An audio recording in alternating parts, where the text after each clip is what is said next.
sont inspirés vraiment des courants de la mode. C'est vrai que cette année, c'est un peu plus les matières, en fait, les matières un peu volumineuses, les boucles, les cheveux gaufrés, beaucoup de travail de matière, en fait. C'est souvent une étude socioculturelle à la base, en fait.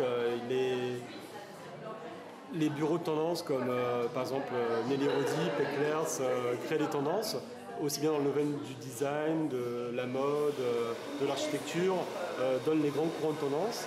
Et en fait les créateurs s'inspirent de ces tendances-là pour par exemple, si on est dans un univers bio, donner des matières naturelles et autres. Les coiffeurs travaillent en partenariat avec les créateurs et les maquilleurs pour créer une tendance qui va être après adaptée au niveau commercial. Vous voyez, par exemple, les cahiers de tendance, ça sert à ça, c'est-à-dire qu'ils font une tendance globale. Par exemple, comme je disais, si on est dans la mode du naturel, tout le monde va essayer de suivre un peu ce courant naturel, aussi bien dans l'industrie automobile, la coiffure, la mode, pour qu'on puisse être tous sur la même ligne.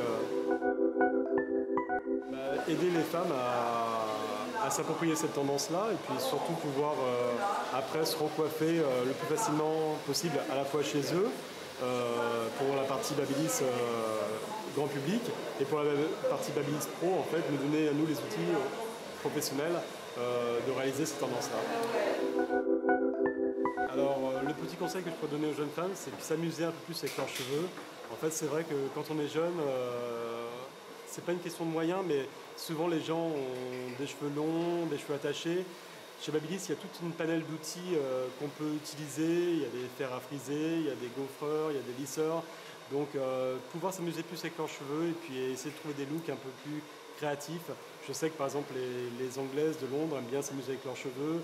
Ils sont très férus des tendances et des matières qui peuvent donner leurs cheveux. Je pense que les jeunes en France devraient essayer de suivre un peu plus les défilés. Je sais qu'ils aiment bien les défilés, ils les regardent, ils essayent de copier les créateurs. Mais au niveau des cheveux, en fait, ils pourraient en faire tout autant. Pour les moins jeunes, déjà avoir une couleur soignée, ça c'est important en fait. C'est vrai que l'apparence est très important et toujours avoir une couleur impeccable, ça c'est vraiment bien pour la brillance, pour le côté teint, lumineux.